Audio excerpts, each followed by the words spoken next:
Welcome back to The Movie Man. Today I will show you a 2015 American thriller supernatural horror film called Pay the Ghost. Spoilers ahead. Watch out and take care. The movie sets in New York, 1679. A group of kids are hiding in the cellar whilst their mother is attacked. The youngest cries out and they are discovered. Charlie is in his room in the dark. A shadow passes his window, so he turns on the light and gets out of bed. He looks out of the window but everything seems normal. He tells his mom, Kristen, and she tells him to get into bed with her. In the library, Mike finishes work and takes a cab home. As he climbs the stairs, he notices his wife and son in the bed together. So he puts Charlie back in his own bed. He asks his dad to check outside the window but he says it's all clear. Mike goes to bed and apologizes to Kristen for being late. The following day, Mike is delivering a lecture and wishes his students a happy Halloween. Charlie is riding around the house on a scooter. He is waiting for his dad to come home to carve a pumpkin. He shows his mom a picture that he drew of the thing he saw outside his window the previous night. She is disturbed by the image. Mike receives a letter in his pigeonhole. He goes to show his friend Hannah the letter and she congratulates him for his achievement. He goes outside and tries to catch a cab. Charlie is out trick-or-treating and sees a sinister bird on top of a building. Mike finally arrives home to find that they have left without him. Charlie wants to go to the carnival but his mum says number. Mike arrives and agrees to take him. Mike tells Kristen that he got tenure at the university and they celebrate. They wander around the carnival and Charlie films using a video camera. He spots a figure in the distance who points at him. He is a little scared. They nearly get separated as he tries to watch the footage back, so Mike takes the camera off him. As they queue for ice cream,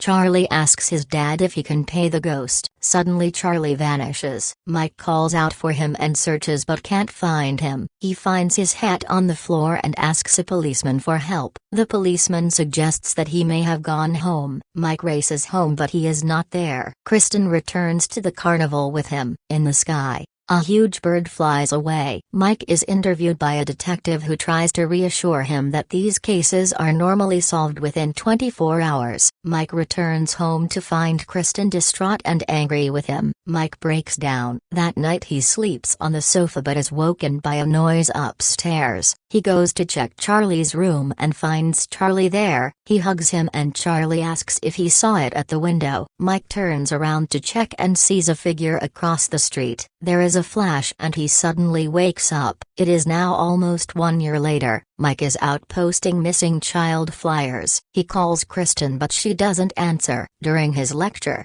he looks out of the window and watches fathers playing with their sons. During a break he sits with Hannah. She advises him to stop beating himself up but he knows that Charlie isn't dead. He goes to the police station to deliver more flyers and then goes to see Detective Jordan. Mike gives him a list of suspects who could be responsible. Jordan tells him that they will check these people again, but as the last person to see him, Mike is still seen as being responsible. He accuses them of being lazy and Detective Jordan is angry. Mike continues to hang posters when something is thrown at him. As he looks round, a bus passes and he thinks he can see Charlie on it. He chases on foot and gets on the bus but there is no sign of him. As he gets off the bus he notices a huge bird landing in an abandoned building. He goes to look and sees the words "A Pay the Ghost" graffitied on the side of the building. He goes inside to investigate and sees vultures sitting on top of a dumpster. He goes down some stairs and is met by a barking dog. There are some vagrants down there and he asks them if they know what the graffiti means. There is a wailing noise and the vagrants cover their fire pits. A blind vagrant says that she always does that just before Halloween. He takes Mike to see another wall that has "Pay the Ghost" written on it many times. A menacing figure appears briefly over Mike's shoulder before he is advised to leave. Mike goes to see Kristen and tells her what he saw and believes that Charlie is trying to reach out to them. She is skeptical and leaves. He gives chase but she blames him for taking Charlie to the carnival that night and not protecting him. That night,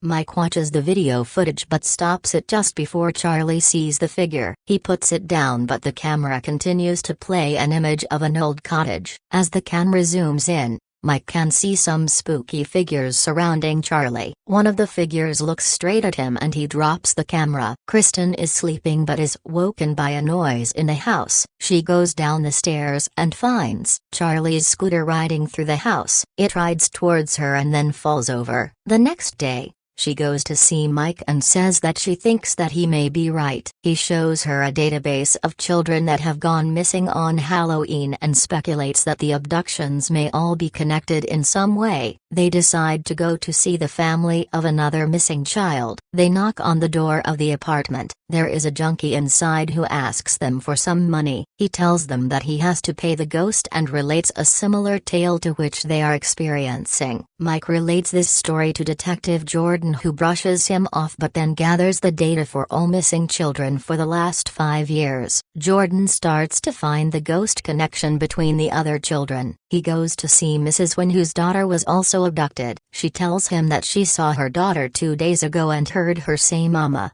save me from the ghost." Mike is laying the table for dinner when suddenly the lights start to flicker and then go out. Outside, he can see 3 shadowy figures who burst into flames. Suddenly the room is crowded with ghostly childlike figures. He drops his glass of wine and they all vanish. He explains this to Kristen, who suggests bringing a psychic into the house. As a psychic arrives, she notices a storm approaching as she enters the house. She picks up Charlie's teddy bear and explains that if there is something there then it will find her. She feels nothing in Charlie's bedroom, but as she leaves the room, she looks out of the window and says that it's here and has all the children. She opens the window and a gust of wind blows her back towards the wall. She drops to the floor. Mike notices that she has markings on her face and she grabs at his hand. As her body is taken away, Detective Jordan is informed and tells Mike that strange things seem to happen around him, so he'd better not leave the city. Mike spends the night on the couch looking at pictures of Charlie on his phone. Kristen is woken by an image of Charlie's drawing that appears on her tablet. Mike hears a noise and goes upstairs to investigate. He calls out for Kristen and finds her sitting on her bed. He asks if she's okay and suddenly she turns around,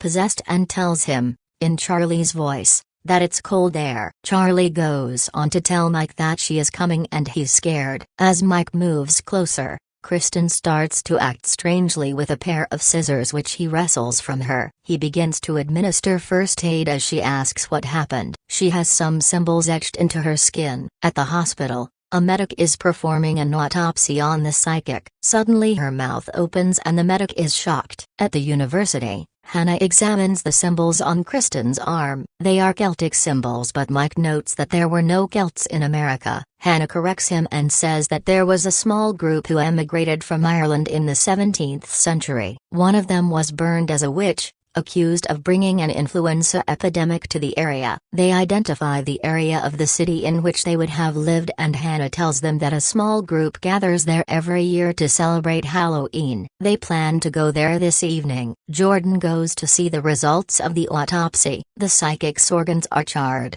as if she has been set on fire from the inside. Mike and Kristen arrive to see the Celtic gathering. They are welcomed by a lady named Rosa. She tells them that the song they sing is called the Portal Song. It honors and welcomes the spirits. Mike tells her about Charlie, but she says she knows nothing. Kristen shows her the marks on her arms and she recognizes it as the sign of the crone. It is believed that every year, the crone can take people to the other side. On Halloween, she can take 3 children, and that is why the children here are making offerings so that they don't get taken. Rosa goes on to say that as Halloween approaches, the door to the portal is opened and those taken the year before can reach out to this world, and they are the only ones who can be saved. They have 2 hours till midnight when the portal will close. Rosa tells them that legend says that the crone weeps for her lost children, and Mike remembers the crying woman he heard at the abandoned building. Hannah calls. She has found evidence of the woman named Annie who had 3 children. On Halloween 1679,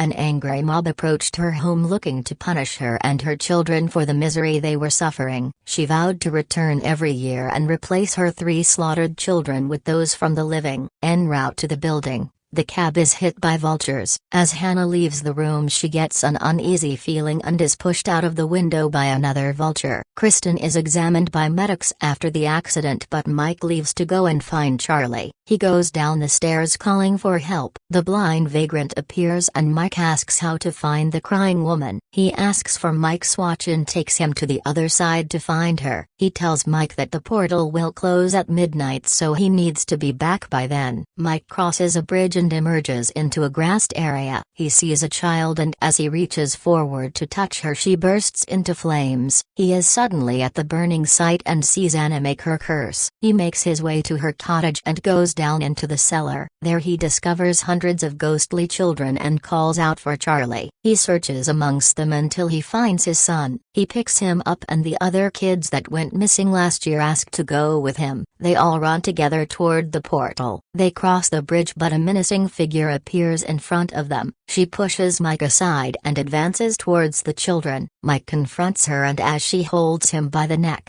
the other ghostly children surround the figure, allowing Mike and the children to escape. They manage to escape just before the bridge collapses and the portal closes. As dawn breaks, Mike brings Charlie back home to Kristen. She is overjoyed to see him, although Charlie doesn't remember a thing. They hug as a family as a vulture flies away outside. It lands near Hannah's stricken body. Suddenly she opens her eyes. Like and subscribe to watch more videos like this. And don't forget to turn on your notifications. Thanks for watching.